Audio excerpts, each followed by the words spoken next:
right, before we begin this episode, if you have any information on the whereabouts or something that could lead to the whereabouts of Nikki, please refer to this flyer right here. There's a whole bunch of numbers on here. Give them a call. There's also an anonymous tip line.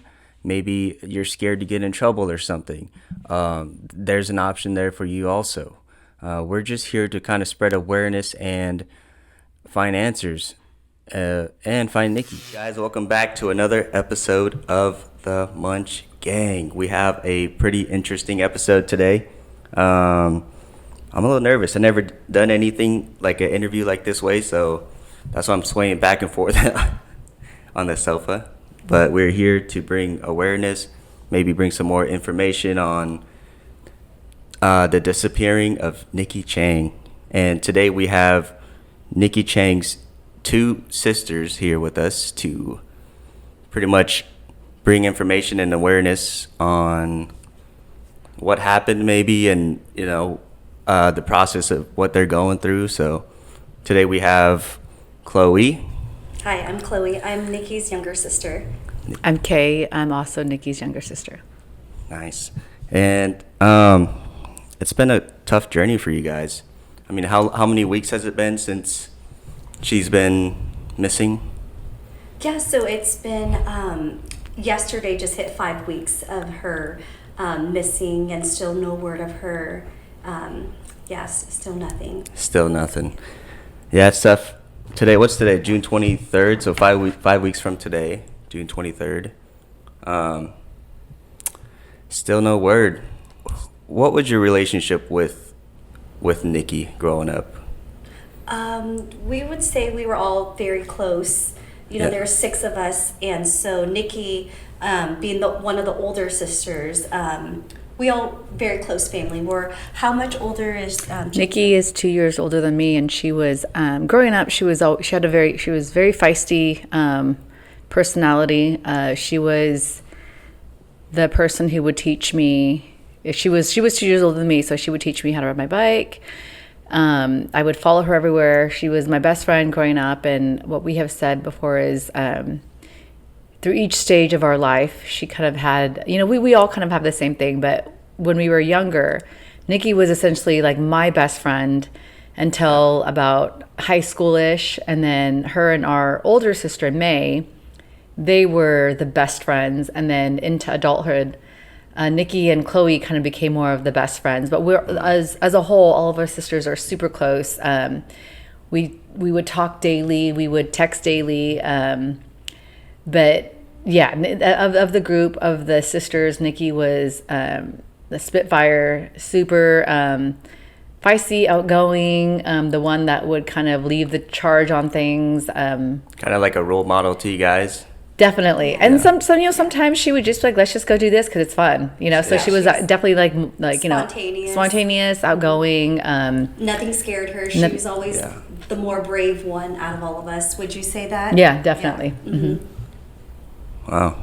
And she she pierced a second hole in my ears for me. So, she's like, no, let's just do it. I'm like, no, I'm scared. Mom's going to get mad. Yeah. She's like, nope, let's just do it. She just pinned me down and pierced a second hole in both my ears. Well, what she used to pierce is like a sewing needle? Yeah. Yep. Oh, the good old Asian style. That's the worst one. Yeah, pinned me down. I was like, nope, let's do it. Yeah. So, yeah. Was it centered or was it a little bit off? You know what? One side, you know how you can stick the earring, like if you stick the earring straight in, it goes right in. Mm-hmm. But on the other side of my ear, you have to kind of go at an angle. Oh. Yeah, wow. but she did it. Well, I don't even know where to start. I had all these questions before I came here, and then once we go live, I go blank. Yeah. But I guess let's start with just straightforward. Nikki went missing or disappeared, was it May 17th? Or the last time you guys heard from her was May 17th? Yeah, so she was texting me Friday, May 17th, that night. Uh-huh. And then the last text message she sent me was technically Saturday, May 18th at 12:35 a.m. And that was the last text message that she had ever sent me. Okay. And I tried texting her the next morning. I didn't hear anything. And I text around 7 a.m. I didn't get anything. I tried 8 a.m. and I still nothing. Okay, and you guys text every day. You guys talk, converse, see how each other's doing.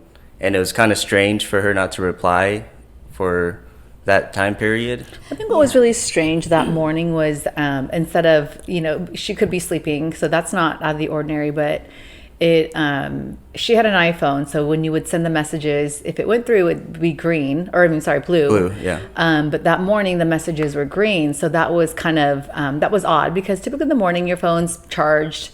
It's one thing if you don't reply, but the fact that it was just green, you're like, well, that's interesting. Maybe her phone randomly died that morning. Right. But that was kind of the first, like, okay, well, that's a little off, but but it was like, okay, well, that happens. Right. There's an explanation for it. But yeah, no, we do within just even individually. She does text Chloe pretty consistently, but we also have a group message with all the sisters, and it's constant. Maybe someone doesn't text for a couple days. Like, I'll do that sometimes because it's busy at work, so I don't get to reply all the time. But that happens with all of us when we get a little busy. But for the most part, we'll notice when we really haven't heard from someone in a while. And then that's when we'll say, I haven't heard from her in a while. Have you talked to her? I'm like, no, but I haven't talked to her. Like, oh, well, let's ask her mom. Like, has mom seen her? Or talked to her? And then that's kind of when, for us, the flags were kind of raised, because this is the last time we had heard from her.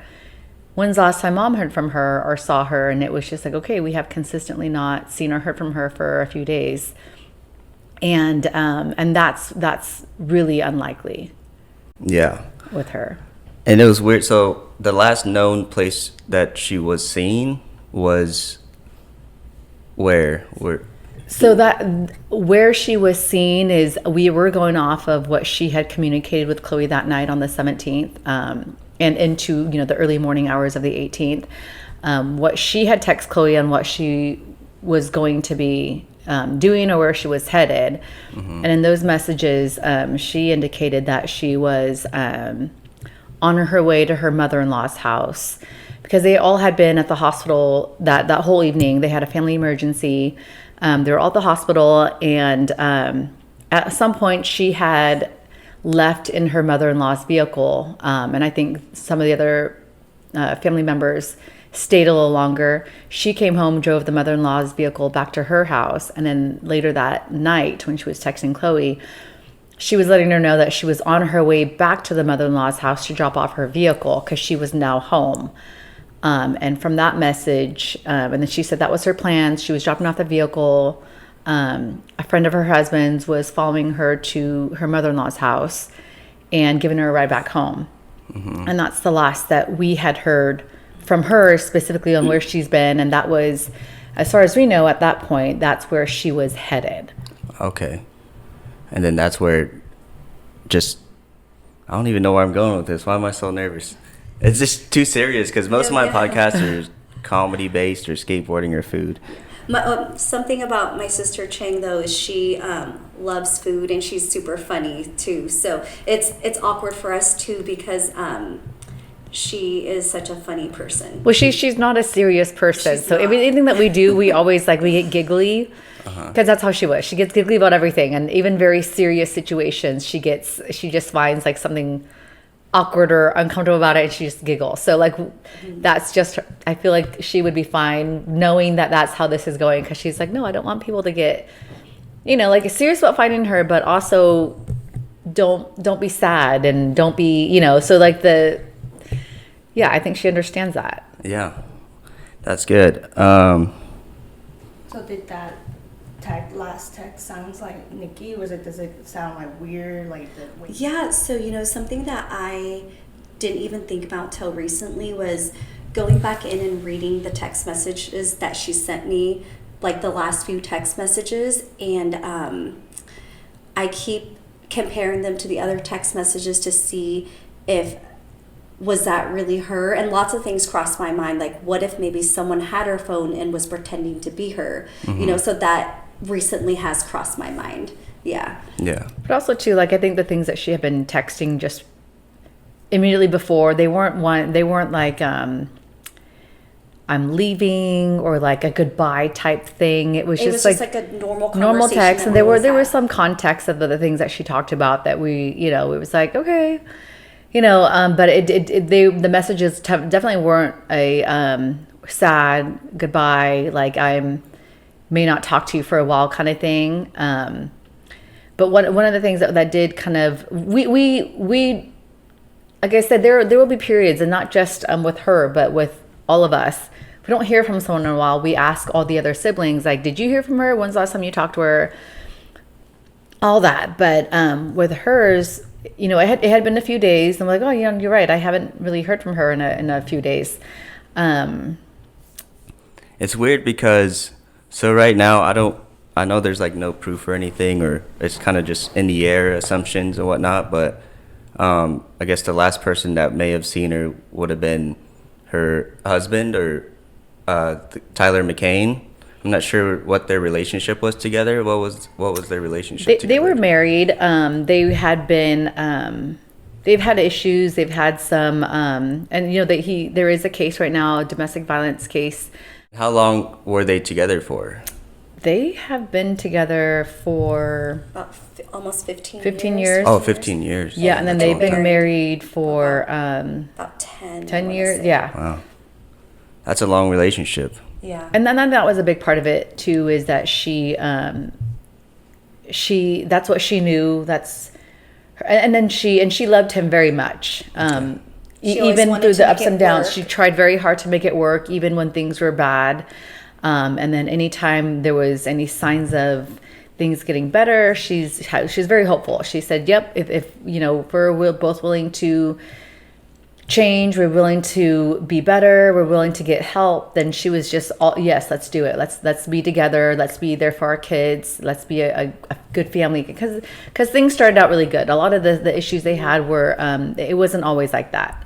Yeah, Okay. They had. I almost want to say it was basically perfect. It was a very ideal, beautiful marriage. Beautiful. Yeah. They had great family. They were great parents. They had their house built. Yeah, so everything was was just falling into place. Yeah. And working out. Everything was great. Everything's picture perfect. And you said earlier that there was some instances where maybe there's like a domestic dispute or domestic violence type. I don't know if you guys want to talk about that or bring it Yeah. up, but There were a lot of they would get it, and they're both very, I would say they're both very passionate people, and I think you just would start from just couples quarrel, fights, and then I think it's the last few years it's escalated to where it became more physical, and then I think it just kind of expanded from there, because the domestic violence issues weren't really. They didn't happen early on in the relationship. Yeah. As long as we knew, she didn't. Yeah. And she was pretty open about things that were going on with them, with us. So a lot of the physical stuff didn't happen until a few years ago. I want to say maybe the last like three. And I would say like it was a 4 big years. part of it. Like COVID, we hear a lot about what happened during COVID is.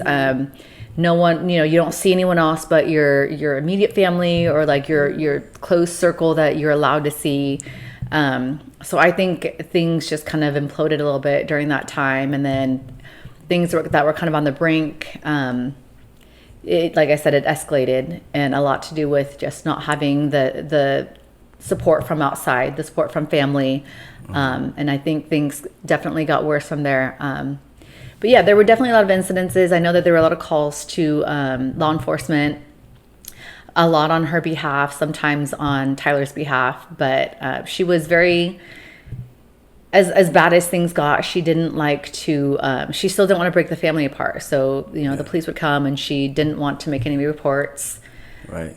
And what was your guys' relationship with Tyler? Did you guys ever see him or hang out with him, or were you guys friends with him at one point? Yeah, we have still a great relationship with Tyler. Yeah, he's very shy and quiet, but a lot of the times, like I spend a lot of time at their house, especially with the little kids, because I help my sister with them, and he did not mind that my family was over there. He didn't mind that I was over there almost every weekend. Quiet guy, nice. Yeah. Yeah, we would do a lot of family things, and he was very receptive to that. He was, he got along really well with everyone, and like I said, we still have a good relationship with him. Yeah. Okay. There's been a lot of, you guys, I've been seeing a lot of stuff on social media and stuff, and there's been a lot of things coming up on, like, maybe it's assumptions, or maybe people are just trying to put together these pieces. Is there anything that's, like, in the air that kind of bothers you guys that maybe may not be true, or? We at this point, it is all speculation. We don't really know which way to look or think. Aside from what we've pieced together with her timeline, with what she's communicated with us, we haven't really gotten more, whether it be from like the hospital or, anyone else who has been able to, who might have been around during that time. We haven't really gotten like a consistent or full story from anyone who might have, talked to her or anything like that. It's really mostly just us piecing together Just what you can. what we can from what she had told us and what we personally know. And it's also great that you guys are putting it out there, because there could be, like, all you need is one person that knows something, right? Exactly, yeah. And I know that there may be maybe even more than one person that knows something, but I think someone does know something, and it's just a matter of time for someone to speak up and say something. And it's scary. I get that it's scary to speak up, because on the one hand, what if like what you know or hear is nothing, and now you're getting, you got someone in trouble for nothing. Yeah. But I mean, I feel like if it's nothing, then that'll come to light. The police will figure out, okay, that was a tip and it was nothing, and that person's not in trouble. But I think there's a little bit of, like, maybe you're friends with the person and you don't want to rat on him, or certain situations like that, or you just don't just want to be a rat in general. I don't know. And I just feel like someone that may be close to him, or maybe just knows of him, and so just maybe scared, and like something you said, like they don't want to be a rat or betray him. Somebody. Yeah. Because that's, I don't know, just growing up watching like TV shows, like you go to prison, you're known for a snitch or something, Right, you're gonna exactly. get messed with or beat up or something like that, and that's a. But at the same time, too, I think that there's there are people feel like there are loyalties. Be loyal to people that you're around and you care about. But also, too, this is a big deal. Like if someone is missing and you know something, that could be even worse consequences when you're hiding for them, or you're covering up a very big secret for someone that you don't have any, there's nothing in it for you to keep this secret. Yeah. But what happened, like what do you have? What defense do you have? Do you have money to pay for a powerful attorney because you're trying to cover for someone? Or do you kind of also think, this is the right thing to do, I need to do the right thing? And I also it's more important that I can't afford for someone to defend me. Mm-hmm. And if it turns out that they might make me an accomplice. Mm-hmm. So I think that's really important too, is that sometimes people think that they need to be loyal and they need to defend, someone they know, that if they know they did something wrong. You got to think about yourself too. What you're willing to put on the line for someone else. Right. And you got to think about the people that it is affecting, like the close family of, you guys, or the people that knew her and around her. You guys just kind of want answers, right? You don't want to just wonder, think of the worst situations. You just want to know and just kind of grieve, I guess, over it maybe, or and I hope, think closure closure is was really a better hard, word, but then also for her children, her four kids that she loves so much, and they love her so much, and they just want her home. So there's like no point in life that she would be away. There's no reason for her to be. Yeah, she would never just walk off. Her home has always been here in Redding. She doesn't really know another, there's not another place that she feels like this is my home. So I don't see her just finding a spot on the map and saying, I'm going to move there. I'm just going to go here for a little bit, So she's not, where her home is where her home is. And I think that was a big part of why she continued to try to make her relationship work, is she doesn't want to explore a new area. That she doesn't like that. That's uncomfortable for her. So to think that she just took off to some place, that's not in her comfort, and she wouldn't do that. That's just, That's just not her. That's just not her. She would always tell us, though, or even if she doesn't tell, like, my mom or the rest of my sisters, she would always tell me where she was at all the time. Yeah. Yeah, it's definitely strange. There's also another suspicion where her truck was found in Tehama County. I don't know if you guys want to talk about that. I mean, everybody pretty much knows, right, on social media. But they were looking for a truck because maybe if you guys found her truck, then you would find where Nikki was. And Right. so you guys made the search, talked to the cops. The cops eventually found the truck on, was it Bowman Road? Like somewhere off the line of Tehama County. And they found it in, I don't really know any information. I just kind of see these things on social media, right? So from what I've seen or heard is that they found her truck and it was kind of burnt up. I do know that before she disappeared, when she got the truck, There was some burn damage on there it was already. on the left bump. That's like the left side of the truck where the bumper. But yeah, comes and in. It was a little bit melted. Yeah, and I did read that there was burn damage. But- Okay, so that could be just something else. That could, I'm not sure. Yeah, we don't know a lot of those details as far as like, you know, how we haven't seen the truck since it's been found. I'm guessing they're still processing it for evidence, but you're right. She wasn't found in or with the truck. But yes, it was definitely her truck. And that was some speculation too on social media is if she had a truck, why wasn't she driving her truck? Right. Yeah. And that was a piece for us too. Is well, where is her truck? We we don't know where she is. Yeah, when she Where just is her take truck? off in her truck, if she supposedly just If drove that was off her or- truck, then Yeah. wouldn't she be with her truck? And so we thought as well, like if we find the Right. truck, then that could lead us to where she is. yeah. But yeah, so far truck has been found, but she has not. But there has been a lot of What or assumptions? yeah. And even like that period between when she was missing and when the truck was found, I think it was a good week. What was going on during that time? Was the truck seen? Yeah. Maybe she was in that truck during that week that before it was found. So the police are still asking for during, and it's been a few weeks, so people forget things, but there's still that week where if anyone saw that truck, in between it's that it's time. important to piece together some of the puzzle. Right. If you saw it at this point, then maybe maybe she was there. So yeah, even if the truck is found, there is important information in that time period that we're trying to piece Between together. the 17th, May 17th until May 25th when it was found. Okay, yeah. Was If it anybody, February yeah, 25th? that's the whole reason. We just want to put awareness out Yeah. there. If anybody, like, even vaguely remembers it or maybe thought that they seen it, that could be, the finishing piece to the puzzle or something.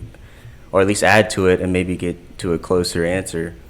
But, I mean, how has law enforcement and all these, I guess, whoever investigators, how have they helped you guys with the whole situation? There is a lot of negativity with the law enforcement on, they're not releasing information, they're not doing enough, but we definitely respect the integrity of the investigation. We know they're doing everything they can. They've got detectives on this case 24/7.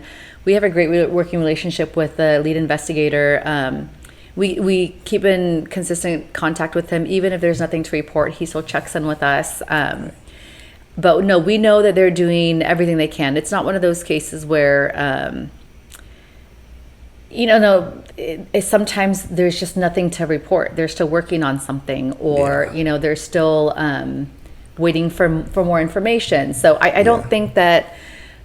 Yes, and I think anywhere the public can help, I trust that, like when they release the information about the truck, any information that I think would help, they would definitely release. But we think the police are doing a great job. Initially, it was with the RPD initially, and then they got transferred to the Shasta County Sheriff's Department, which that delayed it a couple of days. So we do understand that, but we think the police are doing a great job. Good. Yeah. It's hard to be in that position too. I mean, I mean, of course, they've got so many cases to work on. You know, they're busy people, and also you don't want to just throw information out there because it could possibly mess with the investigation. Like, 100%. yeah, if somebody knows something and they're like, "Oh, look, the cops know this. Now we gotta, do this." But it's definitely a tough situation to kind of navigate because you,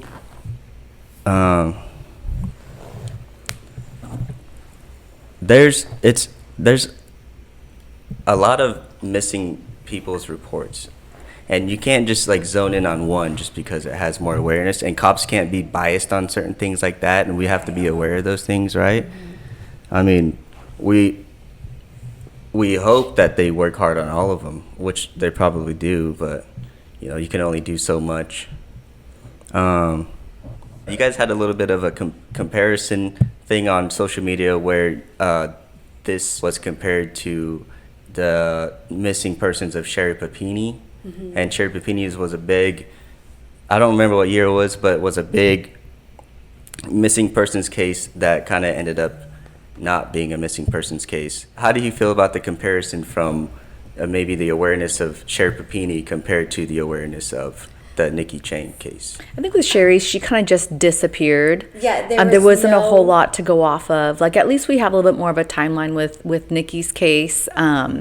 The people she was with, like there were, I mean, at that point, she kind of, we don't know where she went after that, but. And I think with Sherry's, they needed a lot of the community's help, and social media wasn't that big back then, so I think. And it's evolved so much, Yeah. with everything, and also too, and Keith Papini, who actually went to high school with Nikki. Yeah. They were the same year. And Keith is a great person. When we knew him, and we still see him. He's a great person. He was front and on everything. Like, where's my wife? I'm looking for my wife. The mother of my two kids. So he was very vocal. And you see this husband who is truly worried about his wife and He's has reaching no out idea to- where she went. So I think that speaks volumes. And I think with Nikki's case, there were other issues. Like, I mean, the thing is, Keith, he was just a stand-up guy, great husband. Yeah. The thing with Nikki is there was some history with the domestic violence. There was some history with just family dynamics and. So I feel like that was a huge difference. So to compare the two stories is not, it's not entirely accurate. I feel like the police are putting just as much effort in both. With Sherry, everyone was all the family members were out trying to get the story out, trying to share information. And I mean, maybe we're almost too vocal, but I feel like we're sharing quite a bit on our side of the family. So I think that's, Sherry had that support from all corners, and we the community has been great in both cases. So we don't want to discount any of that. The community has been great. Yeah, and so May is actually calling. Frankie, would you like to say that the other sister's calling in? Okay, yeah. We got the. Is it almost over? So altogether, how many siblings do you have? There's Seven. seven siblings. Seven siblings. Okay. Siblings, yeah. So this is your. The oldest. The The oldest oldest sister. The oldest May. sister. May. Okay. So I have her. She was calling, but I wasn't able to pick up. So I have my sister May on the phone. This is Frankie May. Hi, Frankie. Hey May, how you doing today? How are you? Good. We're on the podcast. Yeah, put it to the microphone there. Did you have anything you wanted to bring to the conversation here today, or Or share anything. or about share Cheng? anything you wanna share? Yeah, did you tell how her personality-wise, or her case of her missing? Yeah, so we kind of talked about the way that Cheng is, and you can share about maybe what Cheng's like and how she wouldn't just disappear. Yeah, she wouldn't just disappear without either calling Chloe, or myself, or my mom. It's very unlikely of her to do something like this. And Right. it's been really long. It's been 5 weeks now. This is just not. Not like So her. even if she yeah. decided to take a week off, that would be very unlikely as it is. But if she took a week off, she would at this point already have been like, all right, sorry about that, I'm back. But she would never just like take a break. But even if she was taking a break, she would at least tell one of us. Right. But I don't see that, Yeah. I don't see that. And what was your relationship with Chloe? Were you guys the closest together, or I guess, or not Chloe? Sorry, with Too Nikki. many of us. Yeah. Nick and I, we were really, really close up until 3 years ago. Okay. And what kind of slowed the relationship down, you think? I think just like A lot to do with their lifestyle. like we said, a lot of the domestic violence kind of peaked about 3 Kinda years ago. separated all of us. Yeah, and I feel think yeah. So about 3 years ago, I felt like there was, and hugely due to COVID, there was just like some walls. They became a lot more isolated as a family. So all of us, we just weren't reaching out quite as much. And then I think where a lot of these issues kind of permeated and grew. So you guys are saying that like your family, everybody that family and friends have been, kind of like endlessly putting the awareness out there about Nikki. I was kind of curious if Tyler's side of the family is doing the same thing. Tyler's family, they've been, we do talk to his sister consistently, and one of, and like there's a couple cousins that reach out, and they're very concerned about her. We do know that they're very concerned about her. I know that the McCains have reached out. Yeah, the McCains have been his some of his cousins, his McCain cousins.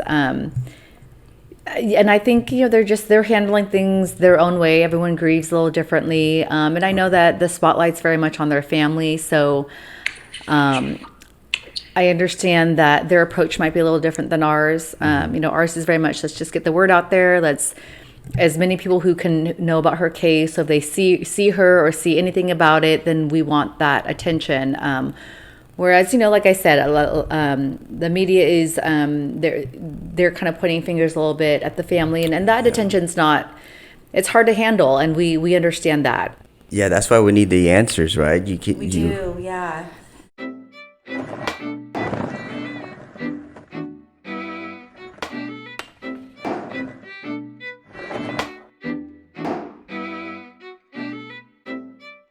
On the way over here, I actually noticed a big billboard on I-5, and it's pretty cool to see the community kind of build up and put in their effort to showing the awareness about Nikki. And I was curious to hear like how did that all happen? Yeah, so Redding Rancheria actually put up the billboard to spread awareness and get the word out for Nikki.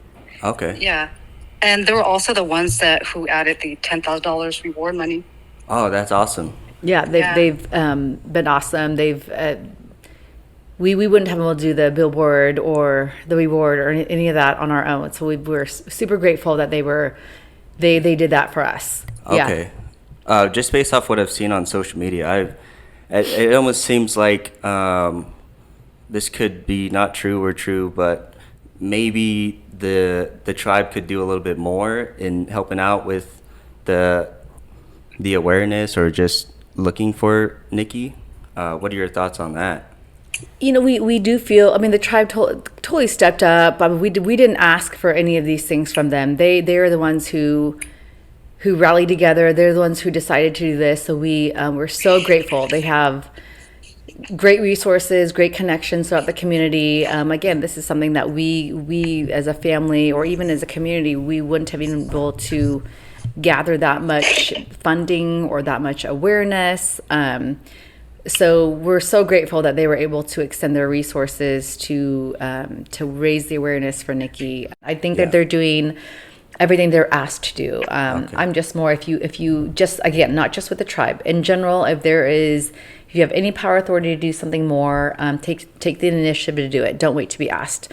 Like Chloe said, it's the same thing with like, if my next door neighbor needs their lawn mowed, like they've got something going on, I'm not going to wait for them to come over and ask me. I'm just going to come mow it, because I feel like it needs to be done. Uh-huh.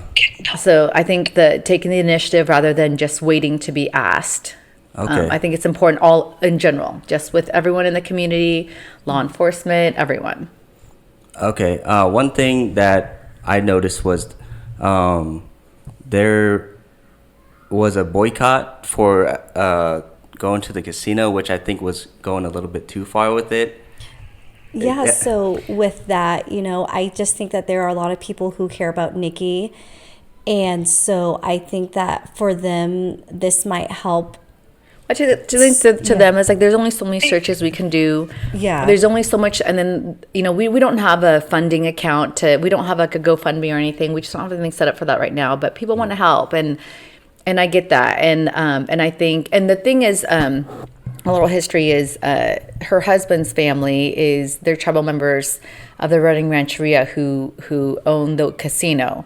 So I think for a lot of people, if they feel like that's where they can help with just attention to the case, they feel like that's where they want to start, maybe. Because I feel like people feel pretty powerless, and we're in the same boat too. We feel a little powerless with what we can do because there's not a whole lot we can do. Like I said, there's only so many searches you can do. There's only shares you can do. Only so many posts you can do. And so I think with a lot of the community members, and I think that one of the people who might have voiced the boycott was someone that was a childhood friend of Nikki's. So to him, he's like, this is where I'm going to direct my energy in her search and drawing the attention. Yeah. And we know people who work at the casino. We have family members who work there. So we don't necessarily feel, we don't want to hurt people's salaries and how they make a living. But I feel that's where people are. There are people, they don't know where they can help. They don't know where they can contribute. They don't know where they can be heard. Yeah. So I think that's one of the avenues that they are feeling like they need to do something. They need to do something, and a lot of things that people are talking about, it's completely out of our hands. A lot of the negativity towards people or like towards a tribe, we don't have control over that, and we can express all day long how we don't think this way or that way. But it's kind of taken its own. People who have grown up with Nikki or know Nikki, they have their own reasons for the things that they do. We're not influencing them; they're doing it on their own. They're expressing their grief and their anger and all of their emotions in their own way. And I've seen that. I've seen like individuals kind of starting these search parties, off of Clear Creek or just anywhere. And then somebody even started the candle lighting at the Sundial. Yeah. My friend Tina, who actually used to do my sister's hair also, she helped us put that together. Very grateful for her for doing that. Yeah, so a lot of these things, like we're navigating our own, what we're trying to do to help, and then people want to help. And at the end of the day, we're grateful for all of it. We're grateful for every ounce of effort that's put into looking for her, raising awareness. So as much as a lot of times we don't want that attention diverted that way, we can only say so much. They're still going to do what they want to do. And same thing with the boycott. Like we don't necessarily we don't think the casino is responsible for any of this. But at the same time, that's how people feel like they can contribute, and that's how they're grieving. We're grieving our own individual ways, even within a family. So we don't want to tell someone how they can or cannot grieve or express their support. If we think it's directed incorrectly, we do tell them. We do say, hey, we don't want this kind of attention, but they're still going to do what they want to do. Okay. Unfortunately, yeah. I mean, good or bad, and again, like the negativity towards the tribe, that's not at all what we want. We feel like they've been in full support of the case and finding Nikki. Many members knew her well, and they love her and they support her. And they support us. With how helpful the community is and like how public everything is, I would assume there's been a little bit of backlash and negativity the other way around. Hopefully not that much, but I assume social media, there's always going to be people that are like disliking this or going against this. Was there anything out there that was like being kind of pointed at towards you guys, or? Yeah, actually, I had made a video yesterday for my sister, and it was just a video of all the things that we've done so far. And I guess in one of the pictures, it had a side-by-side ATV that went along the river, and I guess that was really offensive and I guess illegal. But at this point, when you're trying to look for a loved one, you don't even think of those things. Well, honestly, we're not trying to break any. And We're not. we've We're been not. trying to be really respectful, you know. And we didn't. The search was conducted by a close family friend, and we don't necessarily know all the ins and outs and the laws of what we can and can't do. And we didn't say you can do this, you can't do this. That's just not what we were doing at that time. And this person was, and I appreciate the diligence of just paying attention. Like, hey, that was illegal. And I don't remember. I think she might have said Chloe needs to remove that section of the footage. I will not remove that video because I'm trying to bring awareness to my sister's disappearance. And if she has a problem with it, then so be it. But I just want that person to understand, what would you do if you were in my shoes? Right. But also too, like, you know, if that And I think there was a confusion. I think that she thought that was on the tribal river. Tribal land. That was That's not what I on think she's tribal thinking. land. But you know, at this point, I don't even care, because I was like, I'm just trying to find my sister. I do not care what you think. So with all the negativity that's been on the internet, there's been so much more positivity than anything, and the community has grown and became so helpful for the whole case. You know what I mean? And it's awesome to see. I mean, thanks for letting me talk to you guys about this. Yeah, thanks for letting us come on and you know, share about my sister's disappearance. Yeah.